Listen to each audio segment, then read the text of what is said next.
Today's Halloween build is another end portal. I still haven't figured out what end portals have to do with Halloween, but the build looks a bit scary, so that's good enough. It's a little something that I've called the Abyssal Frog. I love this little guy. It looks kinda scary but goofy at the same time, which somehow makes it scarier. And it's inviting you to travel to a weird barren world by jumping into its cup. It doesn't make much sense, but that doesn't really matter. It just looks really cool. As usual, I won't do a block-by-block tutorial of that thing, that would be way too complicated, but I can still give you a few tips and tricks if you want to create something similar. So first, this little guy could absolutely exist by itself without an end portal. You could make it hold anything or nothing. But if you're gonna make it hold this cup with an end portal inside it, that's what you're gonna need to start with. You do not want to build this entire thing and then realize that it's off by a block, because in survival you will not be able to move the portal.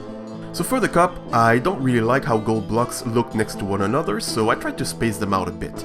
Adding gems of various colors help with that, and where it wouldn't make sense to add gems, I used wool and concrete powder, which I guess could just pass as gold with lots of intricate carvings and details. For the frog itself, I chose this color scheme to really make it look weird and unnatural. So for the stomach, I used stripped wood to mimic the ridges on its throat, and I also used some more stripped wood on the rest of its body, but this time just as spots of smoother skin here and there.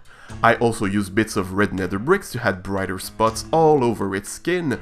It's probably some kind of wart or something, and using that block also brought the possibility to place them as stairs and slabs, which is always great. And with just that, I feel like it was enough to give its skin an interesting texture without being overwhelming. Now for the shape, that's the hard part. The best advice I can give you here is to experiment a lot. Start with basic shapes and then make them more detailed.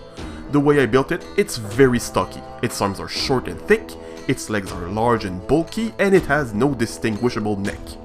To build a shape like that, I would suggest starting with very basic shapes to figure out the proportions, and then gradually adjust the shapes to make it look more curved and organic.